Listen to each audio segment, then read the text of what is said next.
తప్పు చేయటం, అడ్డంగా దొరికిపోవటం పవన్ కళ్యాణ్కే అలవాటైపోయింది. జగన్మోహన్ రెడ్డిని వేలెత్తి చూపించటం, అడ్డంగా బుక్ అయిపోవటం, ఆ తప్పును కవర్ చేసుకోవడానికి మరొక తప్పు చేయటం, ఇది రెగ్యులర్గా ఇప్పుడు ప్రజలందరికీ కూడా పవన్ కళ్యాణ్ యొక్క నిజ రూపం తెలిసిపోతూనే ఉంది. జగన్మోహన్ రెడ్డి రిషికొండలో తన సొంతానికి భవనాలు నిర్మించుకున్నాడు, విలాసవంతమైన భవనాలు నిర్మించుకున్నాడు అని ప్రచారం చేశారు.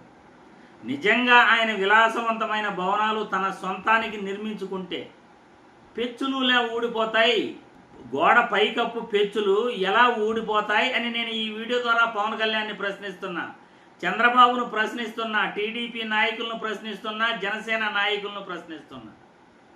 నిజంగా జగన్మోహన్ రెడ్డి తన సొంతానికి రిషికొండలో భవనాలు నిర్మించుకుని ఉంటే ఏడాది తిరిగే లోపల 15 నెలల పాలనలోనే ఆ పెచ్చులు, ఆ నిర్మాణాలు పెచ్చులు ఎలా ఊడిపోతాయి? ఏది నిజం మీరు చెప్పే మాటలు? జగన్మోహన్ రెడ్డి తన సొంతానికి రిషికొండలో భవనాలు నిర్మించుకున్నాడు అన్నది నిజమా? లేకపోతే పెచ్చులు ఊడదీసి మిషన్తో గోడ పైకప్పును కోసేసి పెచ్చులు ఊడదీసింది నిజమా? ఏది నిజం? ప్రజలు మిమ్మల్ని ఎలా నమ్మాలి చెప్పండి. ఒక్కసారి ఈ వీడియో ఫోటోగ్రఫీ చూస్తాం. ఫోటో చూడండి, అది మిషన్ కటింగ్ లాగా ఉందా లేకపోతే ఆ పెచ్చు ఊడిపోయినట్లుందా? గోడ పైకప్పు కానే కాదు, అది పై సీలింగ్ను కోసున్నారు. అక్కడ పై సీలింగ్ కోసున్నారు, అక్కడ గోడ కాదు, క్లియర్గా సీలింగ్ పైకప్పును కోసున్నారు మిషన్తో. చూడండి, మీరే చూడండి, ఇది వాంటెడ్లీ చేసిన పని. జనసేన అని పవన్ కళ్యాణ్ మాట్లాడిన వీడియో కూడా ఒక్కసారి చూస్తాం. సీలింగ్ పడిపోయింది, లీక్ పడుతుంది. ఒక నిమిషం అక్కడ మీరు కొంచెం పక్క వచ్చాను. ఈజీ కదా. చూసారుగా, సీలింగ్ పడిపోయిందట.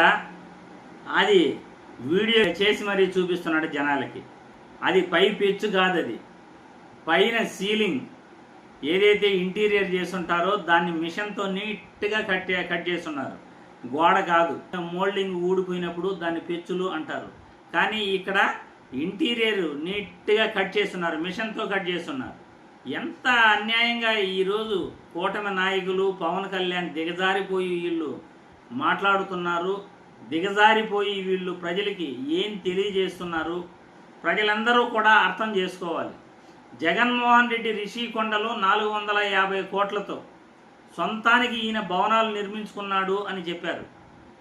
అమరావతిలో నీళ్లు తోడడానికి అయ్యే ఖర్చులో సగం కూడా ఆయన అక్కడ ఖర్చు పెట్టలేదు. రిషికొండలో 421 కోట్లతో రోడ్లు, భవనాలు అద్భుతంగా విఐపీల కోసం ప్రధానమంత్రులు, విదేశీయులు, రాష్ట్రపతులు, గవర్నర్లు ఎవరు వచ్చినా అక్కడ దిగడానికి, ప్రభుత్వ కార్యకలాపాలను నిర్వహించడానికి జగన్మోహన్ రెడ్డి ఆడ భవనాలు నిర్మిస్తే సొంతానికి భవనాలు నిర్మించుకున్నాడు అని అన్నారు. సొంతానికి భవనాలు నిర్మించుకునే వాళ్ళు ఇలా పైపెచ్చులు ఊడిపోయేటట్లు, సీలింగ్ ఊడిపోయేటట్లు నిర్మించుకుంటారా? ఏది నిజం ఇందులో?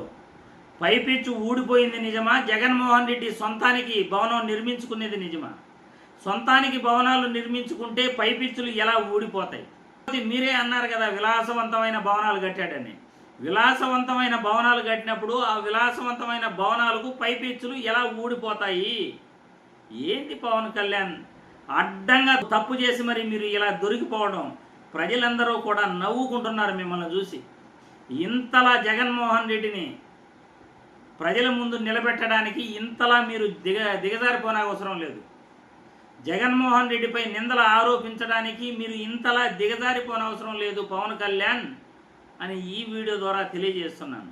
రాజకీయ నాయకుడిగా నిబద్ధత ఉండాలి, నిజాయితీ ఉండాలి. అవతల వాళ్ళు తప్పు చేస్తే తప్పు అని చెప్పాలి, ఒప్పు చేస్తే ఒప్పు అని చెప్పాలి. అట్లా కాదు అని వాళ్ళు తప్పు చేయకపోయినా తప్పు అని నిరూపించే ప్రయత్నం చేయటం, అడ్డంగా దొరికిపోవటం ఈరోజు మీకు అలవాటుగా మారిపోయింది. ఈరోజు ప్రజల్లో మీరేంటో మీ విలువేంటో ఒక్కసారి మీ పైన సోషల్ మీడియాలో ఎలా ట్రోలింగ్ చేస్తున్నారో ఒక్కసారి మీరు చూసుకోండి. మీరేంటో మీ విలువేంటో మీకే తెలుస్తుంది. ఇంతలా దిగజారిపోయి జగన్మోహన్ రెడ్డిపై ఆరోపించటం మీకు తగదు అని నేను ఈ వీడియో ద్వారా పవన్ కళ్యాణ్కి తెలియజేస్తున్నాను.